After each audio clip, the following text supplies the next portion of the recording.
Ok, vamos lá. O que realmente acontece dentro de um consultório de psicologia? Nessa análise, a gente vai deixar de lado aqueles clichês de filme para explorar a ciência e principalmente a ética que guiam a prática clínica de verdade. E para começar, vamos direto para um dos maiores mitos que existem sobre a terapia cognitivo-comportamental, a famosa TCC. Sabe aquela ideia de que não importa o tamanho do problema, o que vale a tua vivo?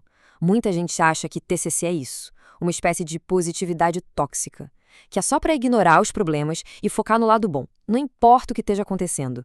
Pois é, mas o mais interessante é que essa abordagem é uma falácia. Na verdade, tanto essa positividade forçada quanto o extremo oposto, a negatividade, são consideradas prejudiciais. As duas pontas do espectro são um problema. Então, o ponto central é este. O objetivo da TCC não é forçar um pensamento positivo. Nada disso.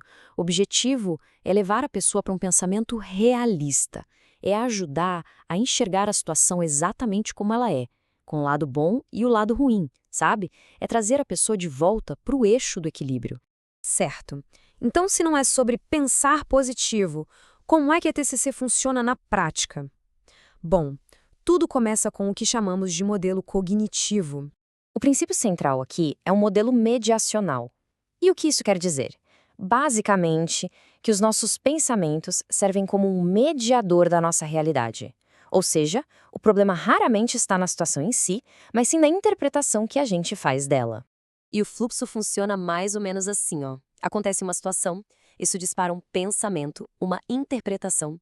Esse pensamento gera uma emoção, um sentimento, e essa emoção leva a um comportamento, a uma ação. A grande sacada é que se a gente consegue mudar o pensamento lá no começo, a gente muda toda a cadeia que vem depois. Uma metáfora ótima para explicar isso é a da cebola.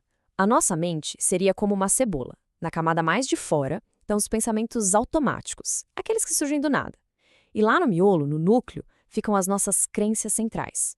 O trabalho terapêutico é basicamente ir descascando essas camadas para chegar na raiz da questão. Mas olha, a terapia não se resume só a pensamentos. Para ter um retrato completo da pessoa, é preciso olhar para muito além da mente. É fundamental enxergar o paciente como um ser biopsicossocial. Ou seja, são 3 esferas que estão totalmente conectadas. E ignorar uma delas, seja a parte biológica ou o contexto social, pode simplesmente fazer a terapia não funcionar. Por exemplo, tem o caso de um enfermeiro que fazia todos os exercícios da terapia perfeitamente, mas não conseguia superar uma profunda depressão que sentia aos domingos. Ele só melhorou de verdade quando abordou o componente biológico com medicação, que alterou a bioquímica do cérebro dele. Do mesmo jeito, o ambiente social é um fator crítico.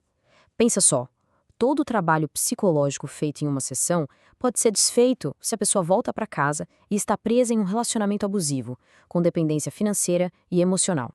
Isso nos leva para uma das áreas mais delicadas e talvez mais mal compreendidas da psicologia, a questão do sigilo profissional. Uma pergunta muito comum é se o sigilo de uma sessão de terapia pode ser quebrado em alguma circunstância. Será que tudo que é dito ali dentro fica guardado a 7 chaves, não importa o que aconteça? A resposta é não. O sigilo não é absoluto. Existem situações muito específicas e muito graves em que um psicólogo é legal e eticamente obrigado a quebrar o sigilo e relatar o que ouviu. Existe uma história bem impactante sobre uma menina de 9 anos que, durante uma avaliação de personalidade, fez desenhos que revelaram algo terrível.